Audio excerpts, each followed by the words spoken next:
Mes chers compatriotes, je voudrais revenir avec vous sur deux informations particulières qui nous sont parvenues au cours des 2 derniers jours parmi le flot, hélas, de très mauvaises nouvelles dont nous sommes accablés quotidiennement.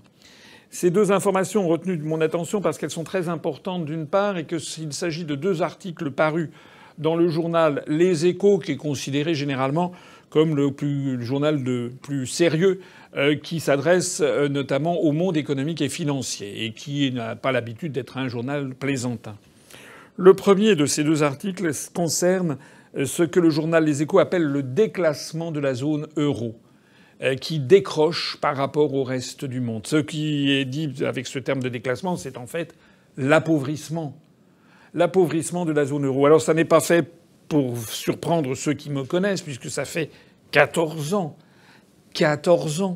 que je dis que l'euro nous entraîne à la ruine. Mais ce qui est intéressant, c'est que pour la première fois, le plus grand journal français du monde des affaires, le plus mainstream, comme on dit, reconnaît que la zone euro dans son ensemble est en train de s'effondrer par rapport au reste du monde. Et dans cet article, ils font des comparaisons de la richesse produite en France, qu'on appelle le produit intérieur brut par habitant, par rapport à la richesse produite aux États-Unis, le PIB par habitant des États-Unis. En 1982, d'après le journal Les Échos, la richesse produite chaque année par la France était de 88% de celle produite aux États-Unis si on la rapporte par habitant. On est passé de 88% en 1982 à 77% en 2019. Et les prévisions sont de 73% en 2025. C'est encore pire pour l'Italie, puisque les mêmes chiffres, si on compare le PIB par habitant de l'Italie avec celui des États-Unis, c'est 92% en 1982, un petit peu plus que la France, 68% en 2019, moins que la France, 64% en 2025. Et rien ne dit d'ailleurs que ça s'arrêtera, ça continuera. Cette comparaison avec l'évolution sur la même période 82, 2019, 2025 serait encore pire, ce que ne fait pas l'article des Échos, si on comparait avec l'évolution du PIB par habitant de la Chine, de la Russie, de l'Inde, de la Thaïlande, de Singapour, du Mexique ou du Maroc, par exemple. Certes, le PIB par habitant de la France reste supérieur aujourd'hui à ce qu'est le PIB par habitant de la Chine ou de la Russie, bien sûr. Sauf que en Chine, en Russie, en Thaïlande, etc., l'augmentation est rapide, alors que chez nous, eh bien, c'est une stagnation. Et donc, nous régressons dans la hiérarchie des pays riches. Les Français sont lancés sur un appauvrissement global. Et il n'y a pas que les Français, parce que je vois bien qu'aussitôt certains vont dire oui, mais c'est pas de la faute de l'euro, c'est de la faute des énarques, des fonctionnaires, des prélèvements obligatoires. Non, non, non, parce que il n'y a pas d'énarques en Italie. Et pourtant, l'Italie s'effondre plus rapidement que nous. Et il n'y a pas. Et les prélèvements obligatoires en Norvège sont plus élevés qu'en France encore, et pourtant, le PIB par habitant de la Norvège augmente beaucoup plus vite que le nôtre. Les pays européens restés sagement en dehors de l'Union européenne et de l'euro, je pense à la Suisse, à la Norvège ou à l'Islande, ont une augmentation de leur PIB par habitant qui laisse la nôtre derrière. La deuxième mauvaise nouvelle, le deuxième article des Échos, concernait, il est paru aujourd'hui même, le 15 avril 2021, il concerne un classement international qui est fait par un cabinet de conseil américain très connu qui s'appelle le BCG, le Boston Consulting Group, qui chaque année publie un top 50 des entreprises les plus innovantes du monde. Eh bien, dans ce classement, il n'y a plus aucune entreprise française parmi les 50 entreprises les plus innovantes du monde. En revanche, il y a bien sûr des entreprises américaines, mais la nouveauté, c'est qu'il y a désormais 4 entreprises chinoises. 4 entreprises chinoises, alors qu'en 1982, la Chine était l'un des pays les plus pauvres du monde. Entre 1982 et 2021, la Chine s'est désormais imposée comme la première économie mondiale, devant même les États-Unis d'Amérique, en parité de pouvoir d'achat. Et le PIB par habitant ne cesse de se rapprocher de celui des Français, inexorablement. Je voudrais ici insister sur l'écrasante responsabilité de tous les partis politiques européistes qui nous ont menés dans cette situation, aussi bien pour l'euro que pour la baisse dans l'innovation. Parce que de 1982 à aujourd'hui, la France a été dirigée par tous les partis dits de gouvernement. L'UMP, devenu ensuite les Républicains, l'UDF, devenu ensuite l'UDI et le MoDem, le Parti socialiste, le République en marche, qui est un peu un salmigondi de tout ça. C'est eux qui, depuis 1982, portent la responsabilité de ce qui s'est produit. Quant à Macron, je voudrais rappeler qu'il est censé s'occuper d'économie et d'industrie française depuis 9 ans. Il a été secrétaire général de l'Élysée, chargé des questions économiques et industrielles de 2012 à 2014. 2012, c'était il y a 9 ans. Ensuite, il a été ministre de l'économie et de l'industrie après Montebourg sous la présidence de Hollande de 2014 à 2016. Ensuite, après un interlude un peu moins d'un an pour préparer la campagne présidentielle, il a été élu et il est maintenant le chef de l'État depuis 4 ans. Ça fait donc 9 ans que M. Macron s'occupe de l'industrie française, est censé s'en occuper. Et je rappelle qu'il a été élu sur la thématique il y a 4 ans qu'il allait faire de la France une start-up nation. Quel est le principal succès en 9 ans de M. Macron en matière industrielle ? Il a convoqué le banc et l'arrière-banc des agences de presse et des médias français récemment, il y a quelques jours, pour faire cocorico parce que l'industrie française est parvenue à remplir des flacons avec du vaccin acheté à l'étranger. De qui se moque-t-on ? Les Français sentent bien que tout ça ne marche plus. Ils sentent bien que nous sommes en train de nous effondrer dans tous les domaines, et notamment en matière industrielle, en matière financière, en matière de niveau de vie, en matière d'innovation. La grande question, c'est qu'au-delà de ce constat que maintenant, le plus grand journal français du monde économique et financier est contraint par les événements de faire, la question que doivent se poser les Français, c'est pourquoi est-ce que ça ne fonctionne pas ? Pourquoi les promesses que nous ont faites l'UMP, les Républicains, En Marche, l'UDI, le MoDem, le Parti socialiste, ELV, etc., donc tous les partis qui ont été au gouvernement les uns après les autres, pourquoi leurs promesses ne fonctionnent-elles pas ? Alors, je vous propose d'avoir ce réflexe de regarder ce qui marche et ce réflexe historique. Pour vous le suggérer, je vous ai apporté 2 médailles. La première, c'est cette médaille qui date de 1957. Elle représente la Caravelle, cet avion à réaction fabriqué par Sud Aviation, avion français. Et sur l'avers, comme on dit, on voit la Caravelle en train de décoller. Et il est tout autour, le long du Listel, il est écrit « Présente à l'aube du transport à réaction, la Caravelle apporte au Nouveau Monde le message de la France. » Le message de la France au Nouveau Monde. Au revers de la médaille, vous avez d'ailleurs le parcours de la Caravelle. Et la Caravelle en question est allée au Maroc, au Sénégal, au Brésil, en Uruguay, aux États-Unis et j'en passe.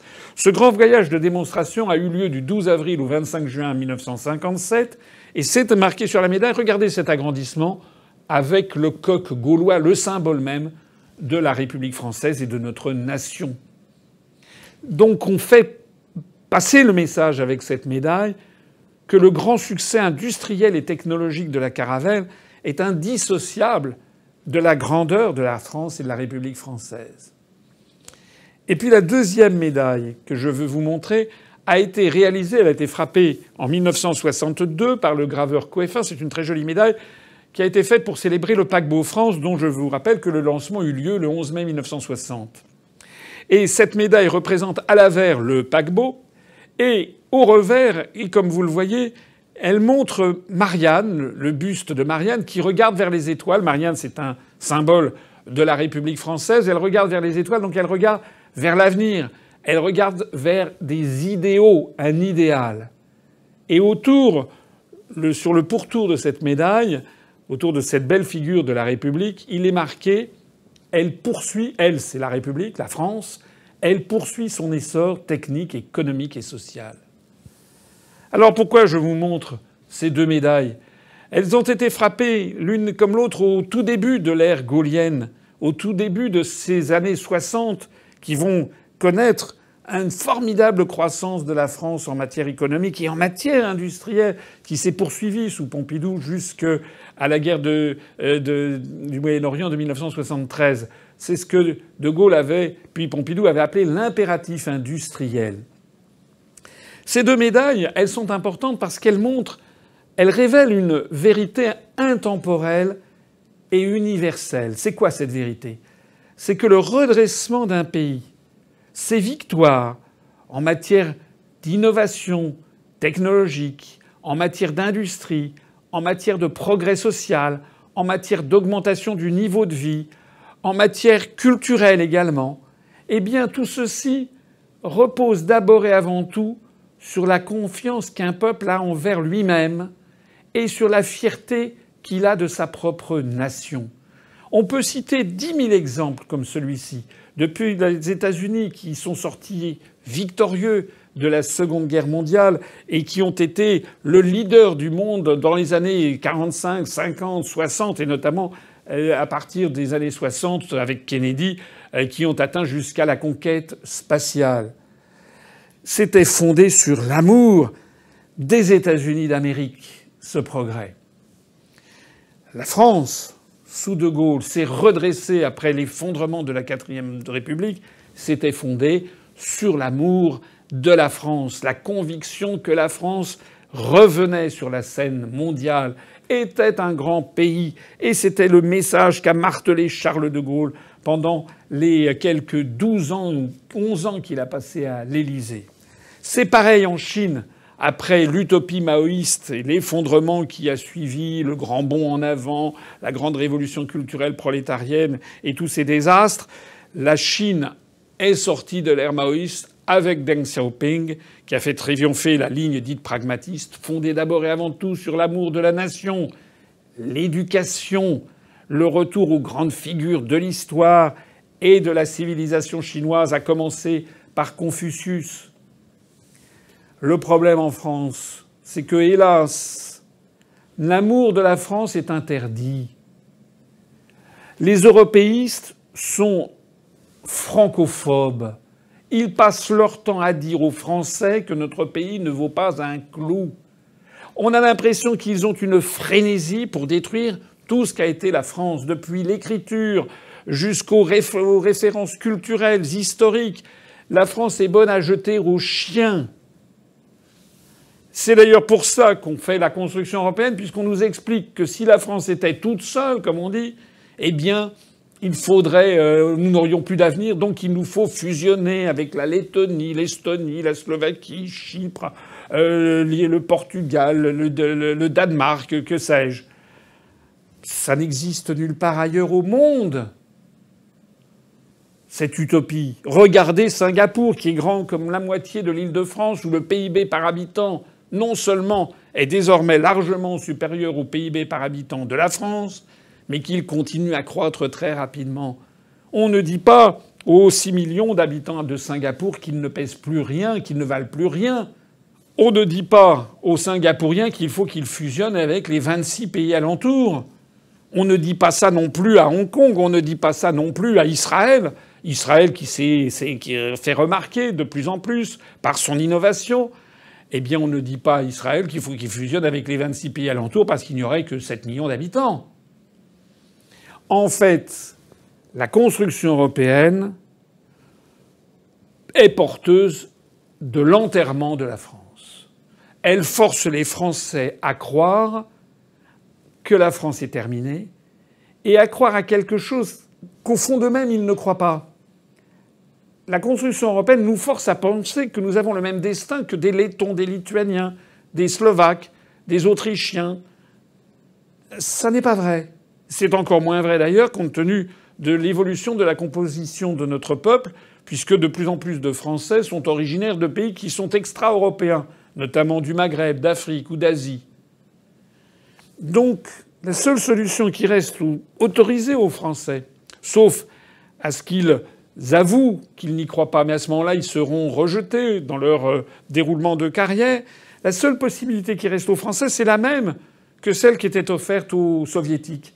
Les peuples du URSS étaient forcés de réciter une espèce de catéchisme soviétoïde. Il fallait croire dans la construction du socialisme. Il y avait des bondieuseries rouges. Il fallait célébrer son catéchisme, etc. Mais c'est pareil avec la France. Nous avons notre catéchisme européiste. Il nous faut réciter les bondieuseries bleues aux étoiles d'or.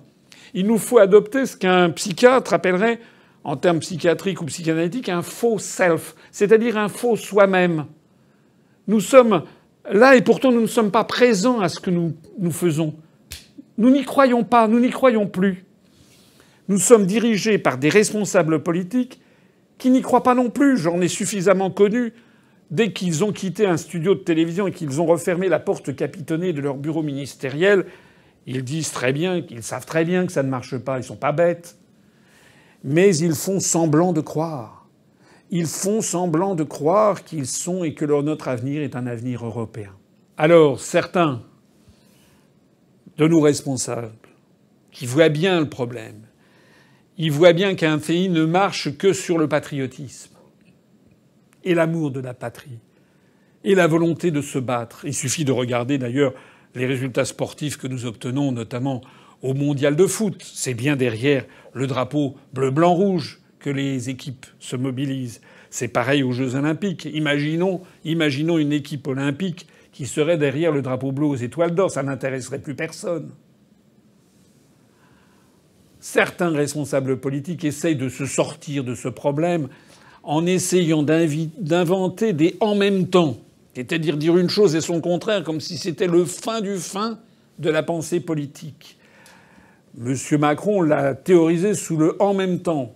Mais M. Barnier, qui a mené le Brexit au nom de la Commission européenne, vient d'essayer maintenant de s'inviter parmi les candidats de la droite avec un mouvement politique ou une sensibilité politique qu'il veut appeler patriote et européen. Patriote et européen? Mais c'est mélanger les contraires. C'est comme le feu et la glace. C'est comme l'huile et le vinaigre. C'est comme ce qu'on appelle un chaud-froid de volaille ou un boucher vegan. Ça ne peut pas marcher. C'est se moquer du monde. C'est un jeu sur les mots. On ne peut pas être à la fois patriote et européen. Alors on peut le dire, bien sûr. Et ça fait d'ailleurs des décennies qu'on nous explique « je suis français, donc je suis européen ». Je suis d'autant plus pour l'Europe que j'aime la France. Ce genre de formules, ce sont des formules creuses qui ne veulent rien dire. La conclusion, c'est que cela plaise ou pas, la vérité, c'est celle-ci. Tant que la France restera dans l'Union européenne qui nous vole notre avenir, qui postule quelles seront nos politiques pendant des décennies, qui les assujettit à des peuples avec lesquels nous n'avons pas d'affectio societatis, comme on dit, d'atomes crochus, d'intérêts communs. Tant que la France restera dans cette monnaie commune qu'est l'euro et qui nous force à avoir un taux de change qui n'est pas conforme à la compétitivité de notre économie, la France va continuer à décliner. La France est en train de s'autodétruire, est en train de s'immoler sur l'autel de l'idéologie européiste, et ceci jusqu'à la chute finale. C'est ce qui est arrivé à l'URSS et aux pays de l'Est, dont ils sont sortis. C'est ce qui était en train d'arriver au Royaume-Uni, qui est sorti, et contrairement aux informations dont vous êtes abreuvés, la situation au Royaume-Uni s'améliore. Elle s'améliore déjà dans de nombreux domaines, et nous allons voir la suite des événements. On a vu d'ailleurs au passage comment le Royaume-Uni a géré l'achat de vaccins. Que l'on soit pour ou que l'on soit contre, les vaccins ne changent rien au constat que le Royaume-Uni a mené la politique vaccinale qu'il souhaitait, alors que la France, l'Italie et les autres pays d'Europe n'arrivent pas à mener la politique vaccinale que souhaitent leurs dirigeants parce qu'il y a trop de blocages. Moi, je vous propose que les Français arrêtent cette idéologie mortifère, que les Français reprennent les commandes, que les Français d'un seul coup réalise ce que l'on sait dans le monde entier, c'est que la France, c'est une très grande nation, un très grand peuple, à condition qu'il ne soit pas victime d'un lavage de cerveau qui lui fait croire le contraire. Ce que je vous propose, c'est de regarder avec confiance l'avenir, comme la Marianne de la médaille sur le paquebot France, que les Français fassent exactement ce qu'ont fait les Américains avec Eisenhower après la Seconde Guerre mondiale, que les Français fassent exactement la même chose que les Chinois avec Deng Xiaoping ou que les Russes avec Poutine, c'est-à-dire qu'ils reprennent confiance en eux et qu'ils regardent vers l'avenir avec l'amour de leur propre pays, la volonté de se battre au niveau mondial en matière d'innovation, d'industrie, etc. Et vous verrez qu'à partir du moment où l'on dira aux Français « Maintenant, à vous de jouer, vous n'êtes plus obligés d'être ligotés avec 26 États avec lesquels vous n'avez pas les mêmes intérêts », vous allez voir ce qui se passera. Je prends ici l'engagement, et je ne me suis jamais trompé depuis 14 ans sur tous ces sujets. Je prends ici devant vous l'engagement. Si la France sort de l'Union européenne et de l'euro, au bout de 5 ans, ou disons de 10 ans, elle sera métamorphosée et tout le monde découvrira ce qu'est la résurrection d'un grand pays. Mes chers compatriotes, je voudrais revenir avec vous d'une façon assez précise sur une déclaration sensationnelle qui a été faite par Michel Barnier lors des journées parlementaires des Républicains à Nîmes voici quelques jours. Alors de quoi s'agit-il ? Eh bien, lors de ces journées parlementaires, qui étaient en fait des auditions pour la primaire de la droite à laquelle se sont joints la plupart des candidats, Michel Barnier, qui a toujours été présenté comme un Européen convaincu, qui a travaillé, qui a eu, j'ai fait le compte, pendant 17 ans et demi à travailler pour l'Union européenne ou avec l'Union européenne en tant que ministre des Affaires européennes, que député européen, que commissaire et négociateur du Brexit. Enfin bref, on ne peut pas faire plus pro-européen que M. Michel Barnier. Eh bien, M. Barnier, comme vous le savez, s'est déclaré candidat à la présidentielle pour 2022 au nom de la droite. Eh bien, lors de ces journées parlementaires, il a fait son discours où il a parlé, je le cite, d'une nécessaire reprise en main de la politique migratoire incontrôlée de la France. Il a parlé de questions migratoires. Il a proposé de mettre en place un moratoire, c'est-à-dire pendant 5 ans, 3 à 5 ans, pour mettre un coup d'arrêt aux dérives, je le cite, aux dérives, au laisser-aller. Toujours en citant M. Barnier, il faut une pause de 3 à 5 ans durant laquelle les autorités donneront un coup de frein aux régularisations inconditionnelles, au regroupement familial, à la délivrance des visas de long séjour, etc. Concrètement, ce grand Européen de M. Barnier a appelé à un référendum sur les questions migratoires, c'est ce que d'ailleurs moi je proposais dès 2011 et en tout cas dans mon programme de 2017. Et le référendum auquel que M. Barnier se propose de faire aurait 2 objectifs. Un contrôle parlementaire sur les quotas migratoires, les quotas d'immigrés, et parmi les scandales, je vais en parler dans un instant, un bouclier constitutionnel, c'est l'expression de M. Barnier, pour retrouver notre liberté de manœuvre. C'est quoi en fait ce bouclier constitutionnel ? Ça voudrait dire en fait que la Constitution française serait au-dessus du reste et notamment des traités européens. M. Barnier a dit que l'objectif était, je le cite, de garantir que les dispositions prises en matière donc de contrôle de l'immigration en France ne pourraient pas être écartées au motif des engagements internationaux de la France. Et il a conclu en disant « Nous ne pouvons pas faire tout cela ». Tout ce qu'il a dit, tout son programme, sans avoir retrouvé notre souveraineté juridique et en étant menacé en permanence d'un arrêt ou d'une condamnation de la Cour de justice de l'Union européenne ou de la Convention des droits de l'homme ou d'une interprétation de notre propre institution judiciaire.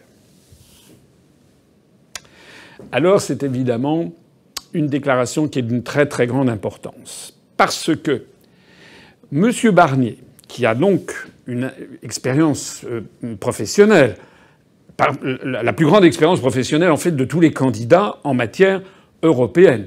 Et en matière internationale, il en a, je crois, à peu près autant que moi. Évidemment, lui, il a été ministre, moi pas, mais lui, il a même été alors dans les cénacles européens où moi, je n'ai pas été. Donc, que M. Barnier disent aussi ouvertement ce que je dis moi-même depuis 14 ans. C'est-à-dire que l'on ne peut pas régler les questions migratoires, comme d'ailleurs toutes les questions, en matière de délocalisation, en matière d'environnement, en matière industrielle, en matière agricole. On ne peut pas faire ce que veulent les Français sans remettre en cause les règles et la justice de l'Union européenne. C'est ce qu'il a dit. C'est un coup de tonnerre évidemment sensationnel et qui a déclenché la colère des européistes. Toute la presse française a quand même réagi. Les Échos, le Figaro, le Monde, le journal Le Monde, par exemple, a titré « Michel Barnier s'est attaqué à rien moins qu'au fondement même de l'Union européenne ». Alors, on a vu fleurir, notamment dans le journal Les Échos, mais dans tous les journaux, des européistes qui sont montrés au créneau, notamment un professeur de droit public à l'université de Paris-Saclay, M. Fleury-Graf, qui a dit, je le cite, c'est cité dans le journal Les Échos, « Ce que propose Michel Barnier est intenable, à commencer par la mise en place d'un moratoire qui serait immédiatement sanctionné par l'Union européenne. » Il a dit également « Un État ne peut pas s'abriter derrière sa Constitution pour se dispenser d'appliquer le droit européen. » Le même spécialiste indique que le droit d'asile relève du droit européen, mais il est aussi inscrit dans la Constitution française et dans la Convention européenne des droits de l'homme. Toujours le même juriste a dit « Les traités européens n'autorisent pas un État membre à s'affranchir d'un pan entier de la législation européenne. » Tout ça, il a raison. En bref, M. Barnier sait mieux que personne le rôle central de la règle de droit dans la vie de l'Union européenne. Alors évidemment, ça a fait scandale chez d'autres européistes. Je pense notamment à la socialiste, une parlementaire socialiste, parlementaire européenne, qui s'appelle Sylvie Guillaume, et qui a dit « Les propos de Michel Barnier sont très choquants, car ils reviennent à contester la primauté du droit européen sur les droits nationaux. C'est très lourd de sens politiquement, et cela le discrédite complètement. » Quant à l'inénarrable Clément Beaune, notre secrétaire d'État aux Affaires européennes, qui représente En Marche et la pseudo-majorité autour de Macron, il a dit « Michel Barnier, candidat à l'élection présidentielle, vient de montrer comment on peut détruire sa carrière et son héritage européen. » Alors, toute cette intervention de Michel Barnier est absolument passionnante et je voudrais en tirer des conclusions absolument fondamentales. Ça inquiète d'autant plus les européistes qu'elle intervient dans un contexte de contestation croissante du droit européen. Vous savez qu'en Allemagne, j'en ai souvent parlé, la Cour du tribunal constitutionnel de Karlsruhe a mis en cause la politique de la Banque centrale européenne et le plan de relance des 27. Il y a toujours d'ailleurs des instances en cours. Vous savez qu'en Hongrie et en Pologne, qui sont gouvernés par des partis qui sont très largement, qui essaient de défendre leur souveraineté nationale, eh bien, les idées que vient de développer M. Barnier sont du pain béni. Notamment pour le gouvernement polonais qui affirmait récemment encore ne pas reconnaître le jugement de la Cour de justice de l'Union européenne en qualifiant ça d'agression contre son pays. Alors la conclusion de tout ça, c'est quoi? J'en tirerai quatre enseignements. Premièrement, excusez-moi de le dire, mais ce que M. Barnier, on fait difficilement plus averti des questions européennes que M. Barnier.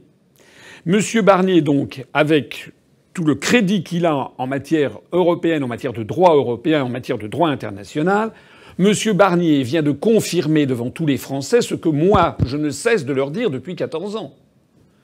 Il y a énormément de gens qui n'ont pas compris pourquoi je proposais de sortir de l'Union européenne. Ils pensaient que c'était une lubie ou que voilà, que j'étais nostalgique. Non, non. Je ne suis pas nostalgique, c'est pas une lubie.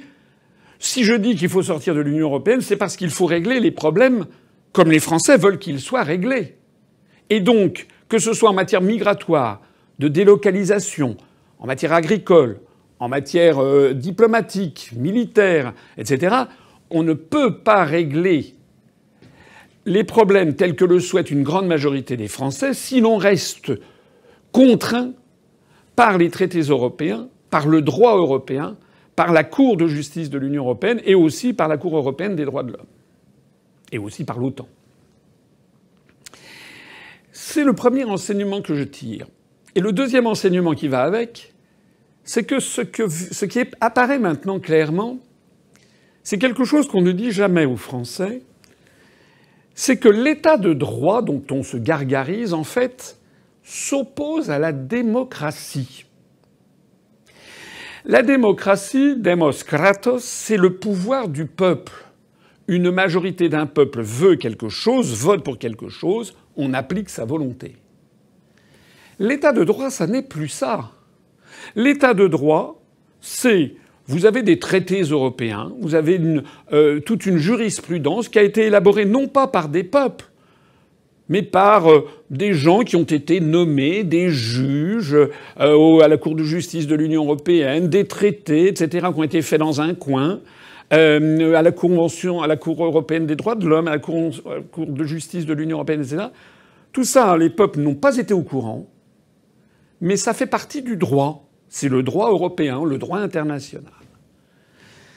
Remarquez bien comment dans le discours contemporain, vous avez de plus en plus de discours, et notamment Macron le premier, dans des discours où des responsables politiques sont là à vouloir défendre l'état de droit.